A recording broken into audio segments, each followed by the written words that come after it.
Halo guys, selamat datang di Calon Rebahan. Kali ini saya akan menceritakan sebuah film yang berjudul Kursk tahun 2018. Film ini berkisah tentang peristiwa nyata suatu kecelakaan yang terjadi pada kapal selam milik Angkatan Laut Rusia. Kecelakaan kapal selam ini terjadi pada 12 Agustus tahun 2000 yang disebabkan oleh ledakan dahsyat yang membuat kapal selam itu jatuh ke dasar laut yang diakibatkan oleh kelalaian pemerintah Rusia. Saat itu kapal membawa 118 personil tentara angkatan laut dan menyisakan 23 orang yang selamat, di mana para kru yang selamat bertahan di salah satu bagian kapal yang belum terkena air dan bertahan dari dinginnya air laut dengan persediaan oksigen yang semakin menipis sambil menunggu datangnya tim penyelamat. Oke, langsung saja ke alur ceritanya. Sebelum dimulai, persiapkan diri kalian, cari posisi yang enak dan rebahan.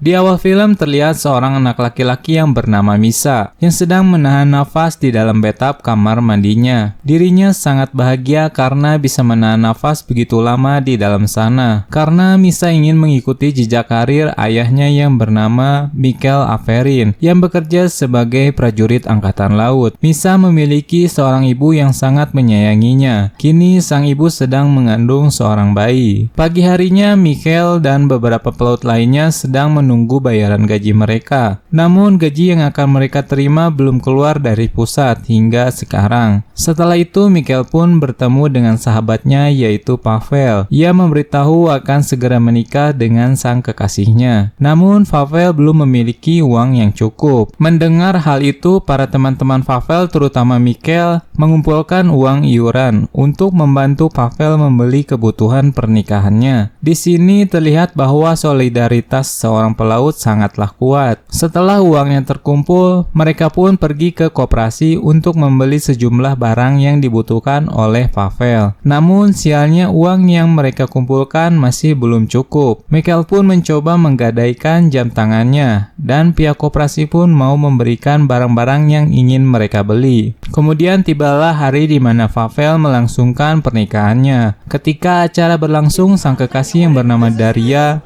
menanyakan pada Pavel kenapa ia tak menggunakan jam tangannya. Mikhail pun menceritakan bahwa dirinya dan teman-temannya sepakat untuk tidak memakai jam tangan, di mana Pavel terpaksa menceritakan yang sebenarnya, bahwa Mikhail dan yang lainnya menggadaikan jam tangannya untuk memenuhi kebutuhan pernikahan Pavel dan Daria. Mendengar hal itu, Daria pun langsung terharu atas apa yang telah Pavel dan temannya lakukan. Kemudian mereka pun melanjutkan untuk merayakan pesta pernikahan dan juga merayakan hari perpisahan dengan keluarga mereka untuk keberangkatan mereka berlayar esok harinya. Pagi harinya di mana semua kru kapal selam sudah berada di pangkalan dan bersiap-siap berangkat untuk menjalani tugas. Mikhail di sana bertugas sebagai kepala mesin dan menyuruh anak buahnya untuk memeriksa keadaan semua mesin. Setelah melakukan persiapan dan mesin kapal sudah dinyalakan, kapal selam Kursk akan berlayar mengikuti sejumlah latihan militer dengan kapal Rusia lainnya. Di sisi lain terdapat kapal-kapal armada lainnya akan menunggu kedatangan dari kapal selam Kursk yang dipimpin oleh Laksamana Admiral Kruzinski. Kemudian angkatan militer Inggris yang dipimpin oleh Komandan David Russell akan memantau latihan angkatan laut Rusia yang memberangkatkan 57 kapal permukaan laut dan 3 kapal selam termasuk Kursk, di mana Komandan Russell sangat mengenali dekat Laksamana Kruzinski. Namun sekarang mereka harus berpisah karena perang dingin antara negara mereka. Di dalam kapal selam Kursk terlihat mereka sedang sibuk memeriksa teknis pengoperasian kapal selam. Jika mereka salah sedikit saja, itu akan menjadi bencana bagi semua kru yang ada di dalam sana. Kemudian Pavel dan teman-temannya memeriksa kondisi sebuah torpedo. Nampaknya di sana Pavel sedikit gelisah melihat kondisi senjata itu. Kemudian Kapten Sirokov memberikan pengarahan latihan untuk mereka, yaitu uji tembakan torpedo hingga kembali tanpa terdeteksi. Setelah itu Pavel dan temannya kembali memeriksa senjata torpedo. Di sana Pavel mendapati masalah, yang dimana torpedo tersebut mengalami peningkatan suhu, di mana Pavel pun meminta izin kepada kapten untuk segera meluncurkan torpedo itu. Namun Kapten Sirokov tidak tidak memberikan izin karena mereka belum sampai di wilayah pengujian senjata. Pavel yang tidak bisa berbuat apa-apa hanya bisa berdoa karena suhu di torpedo yang terus mengalami peningkatan dan sampailah terjadi ledakan yang sangat besar di ruangan torpedo.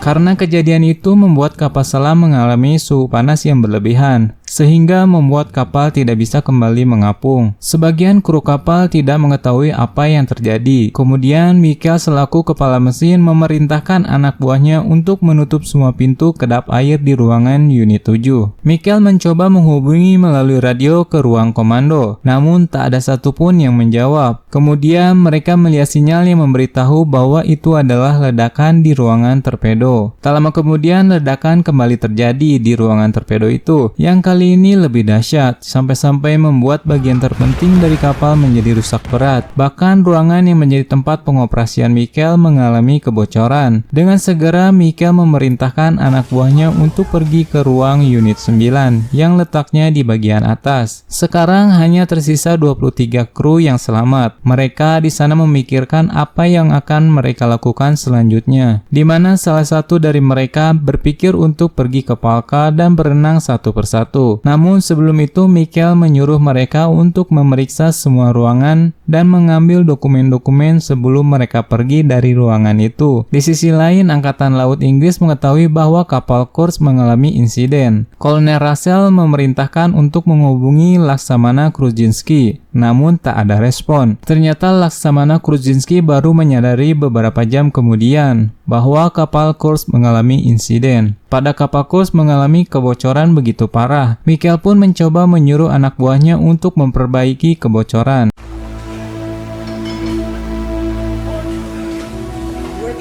Namun itu hanya bisa memperlambat aliran airnya saja. Michael pun memberikan semangat kepada salah satu kru yang nampaknya sudah putus asa. Tak lama dari itu datang drone selam milik Angkatan Rusia yang sedang memeriksa keadaan dari luar kapal. Kemudian mereka berspekulasi bahwa tidak ada yang selamat di kapal Kursk karena kapal yang mereka lihat mengalami kerusakan yang begitu parah, di mana mereka mencoba untuk menghubungi kapal Kursk namun belum juga mendapatkan sinyal dari dalam kapal. Di sisi lain, keluarga para awak kapal sudah mendengar kabar bahwa kapal yang ditumpangi oleh suami mereka mengalami kecelakaan di dasar laut. Kemudian istri Michael dengan segera pergi ke pusat angkatan militer Rusia untuk meminta penjelasan. Namun di sana mereka tidak memberikan penjelasan apapun. Mereka sepertinya menyembunyikan insiden ini kepada keluarga awak kapal. Para istri pelaut hanya bisa berdoa dan menunggu kabar, berharap tim penyelamat secepatnya untuk bertindak mengevakuasi mereka yang masih selamat. Di kapal selam Kursk, para awak kapal yang berjumlah 23 orang dengan keadaan mereka yang semakin kritis karena genangan air laut yang semakin naik dan juga kadar oksigen di dalam kapal menurun. Karena saat terjadi kecelakaan, generator yang menggerakkan kapal selam ini telah dimatikan dan akibatnya kapal selam tidak bisa menghidupkan pengolah udara untuk menghasilkan oksigen dan tidak bisa menghilangkan karbon dioksida. Di bawah air, karbon dioksida yang dihembuskan bisa menjadi ancaman serius bagi manusia. Di sisi lain, drone selam milik Angkatan Rusia kembali mencari tanda-tanda suara, namun masih belum ada tanda apa-apa di dalam kapal. Michael pun memiliki ide untuk menyuruh anak buahnya untuk memberikan sinyal SOS dengan ketukan di badan kapal sebanyak 4 kali, sehingga membuat drone selam milik Rusia mendengar suara sinyal tersebut. Laksamana Kruzinski pun segera memerintahkan untuk mengirim kapal penyelamat ke sana. Kemudian istri Michael mendapat kabar bahwa ada korban yang selamat di kapal selam itu. Sambil menangis bahagia, dirinya dengan segera memberitahu kepada semua istri-istri awak kapal Kursk. Kolonel Russell yang memantau perkembangan kapal selam Rusia sudah mengetahui bahwa Rusia sudah mengirimkan tim penyelamat mereka. Pihak Inggris juga tahu bahwa kapal penyelamat Rusia tidak lebih baik dari mereka. Namun pada saat ini Rusia belum meminta bantuan kepada Angkatan Laut Inggris, di mana Angkatan Laut Inggris mengetahui bahwa di kapal Kursk menyimpan banyak rahasia sehingga Rusia enggan meminta bantuan. Namun jika Rusia meminta bantuan, Inggris akan menyiapkan semua bala bantuan yang mereka miliki kembali ke dasar laut yang memperlihatkan keadaan awak kapal yang sangat begitu kritis, di mana mereka kekurangan oksigen. Mikhail langsung memikirkan untuk segera mendapati pemantik oksigen untuk menghidupkan cartridge oksigen. Hingga Mikhail pun memiliki ide gila dengan menyelam berdua dengan salah satu kru lainnya yang bernama Sasha untuk mendapatkan pemantik oksigen, di mana ide itu bisa saja mengancam nyawa mereka.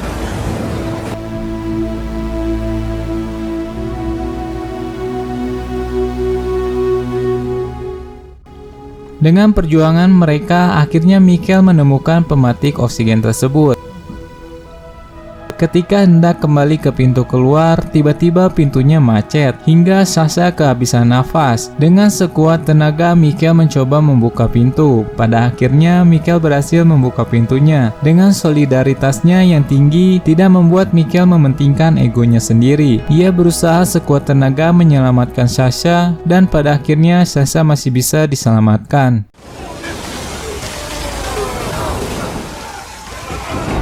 Kemudian salah satu kru memasang pemantik oksigen yang dibawa oleh Mikhail. Setelah itu mereka bisa menghirup udara kembali. Di sisi lain, kapal Rusia sudah siap mengirimkan kapal penyelamat ke dalam dasar laut, di mana awak kapal kembali memberikan sinyal SOS yang menandakan bahwa mereka masih hidup. Kapal penyelamat pun mendarat tepat di atas badan kapal selam. Mendengar hal itu, mereka sangat bahagia, di mana mereka sebentar lagi akan diselamatkan. Namun ketika kapal penyelamat akan mengunci kapal Kursk, mereka kesulitan dikarenakan bagian penghubung kapal penyelamat sedikit usang dan kapal penyelamat akan segera kehabisan baterai, sehingga mereka memutuskan untuk kembali ke permukaan untuk mengisi daya baterai kapal penyelamat. Di mana awak kapal Kursk yang mendengar kapal penyelamat pergi, mereka pun marah dan mengetuk badan kapal dengan keras. Mereka berpikir bahwa kapal penyelamat tidak akan kembali. Mikhail selalu pemimpin mencoba untuk menenangkan mereka. Setelah itu, salah satu kru di sana meminta izin kepada Mikhail bahwa dirinya ingin berenang ke permukaan. Namun Mikhail mencoba menjelaskan jika ia ingin mencoba berenang, tekanan di dasar laut akan membuat dirinya tewas. Di permukaan, kapal penyelamat sedang mengisi daya kapal. Namun proses itu membutuhkan waktu yang cukup lama, yaitu 12 jam, dan mereka tidak memiliki baterai cadangan. Kembali ke dasar laut, mereka yang hanya bisa diam dan pasrah menunggu tim penyelamat kembali, dan salah satu kru membuat sedikit lelucon, yang dimana lelucon tersebut membuat tawa semua kru kapal. Suasana pun kembali mencair dan sedikit melupakan keadaan yang mereka rasakan saat ini. Di sisi lain, kapal penyelamat Rusia sudah berhasil mengisi penuh baterainya dan kembali menyelam. Kapal penyelamat pun berhasil menyentuh kembali badan kapal selam,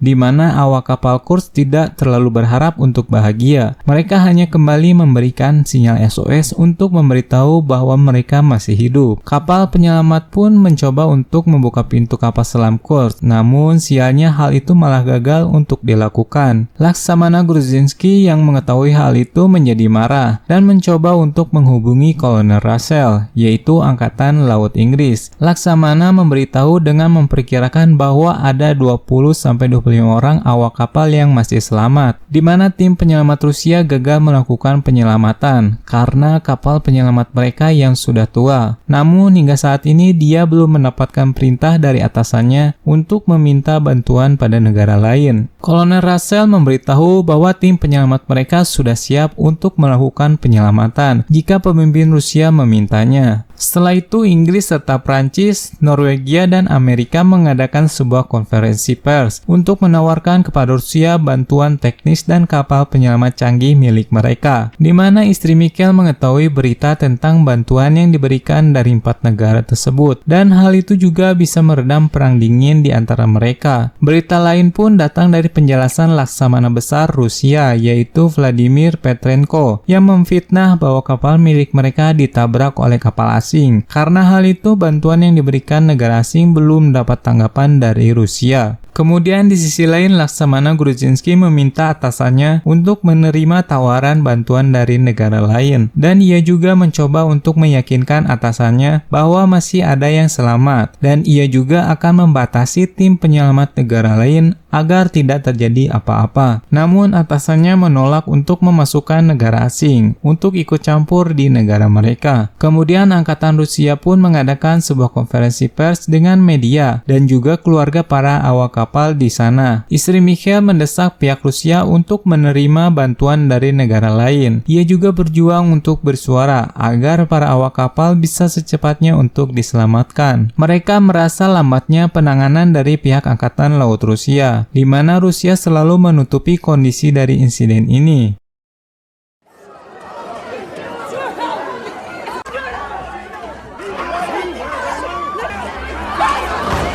Melihat keadaan yang memburuk, Laksamana Grudzinski memutuskan untuk menerima bantuan dari negara Inggris. Kolonel Russell dengan segera mengirimkan tim penyelamat khusus mereka ke Rusia. Namun Laksamana Petrenko masih meninggikan egonya untuk meminta bantuan negara asing. Sehingga ketika Kolonel Russell dengan kapal induknya meminta izin untuk mendekati wilayah mereka, Komandan Russell diperintahkan untuk diam di sana dan mematikan mesin kapalnya dan menunggu perintah jika Rusia memerlukannya. Di sisi lain, kru kapal selam sudah benar-benar dalam keadaan sangat kritis. Bahkan air laut hampir menggenang masuk ke dalam kapal mereka, di mana Mikhail tak bisa berharap banyak sambil memandangi foto istrinya dan anaknya. Kemudian negara-negara yang sedang perang dingin itu akhirnya bertemu. Pihak dari Rusia terlalu meninggikan gengsinya untuk menerima bantuan. Di saat oksigen kapal Kursk mulai menipis, dengan bangganya pihak Rusia mengatakan bahwa tim penyelamat mereka masih mampu untuk melakukan pengoperasian pada saat ini, dan mereka masih belum siap untuk menerima bantuan dari Inggris, di mana dengan tulusnya Inggris menawarkan kepada mereka bantuan. Karena mereka memiliki peralatan yang lebih canggih, hanya butuh waktu beberapa jam saja pihak Inggris bisa menyelamatkan mereka semua. Namun Laksamana Vladimir Petrenko yang sombong ini selalu mengatakan bahwa ia belum siap menerima bantuan. Di sisi lain, Laksamana Grudzinski yang berada di kapal induk mengetahui bahwa Rusia takut jika rahasia mereka akan diketahui oleh negara lain. Kemudian tim penyelamat Rusia kembali mengirim kapal penyelamat mereka ke dasar laut. Namun hal tersebut masih saja gagal.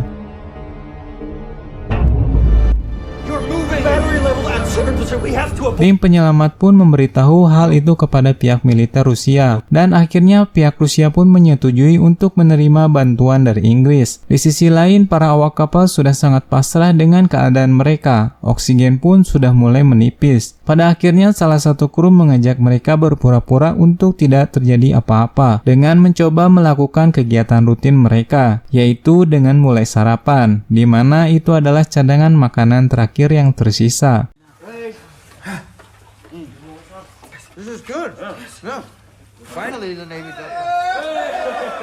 Setelah itu tiba-tiba salah satu kru di sana tidak sengaja menjatuhkan cartridge oksigen ke dalam air. Akibat dari ledakan itu membuat oksigen benar-benar menipis dan air semakin naik. Mikhail pun memberikan sebuah kata-kata terakhirnya dan mereka juga menyanyikan sebuah nyanyian Mars pelaut.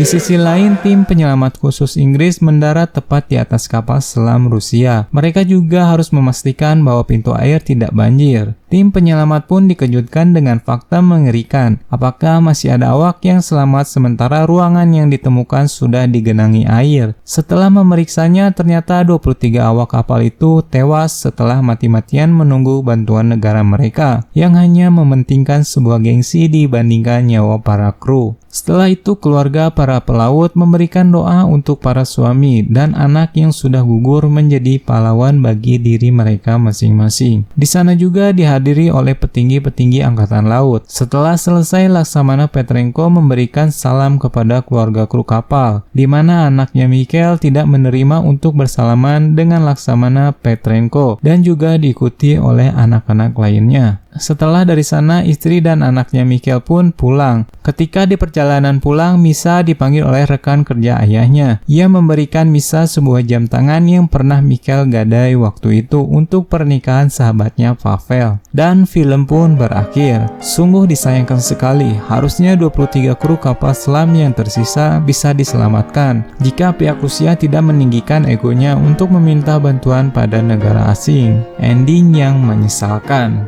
Oke, semoga kalian terhibur dengan film ini. Mohon maaf bila ada kesalahan kata dan penyampaian yang kurang maksimal. Silakan komentar untuk kritik dan sarannya. Terima kasih. Salam rebahan.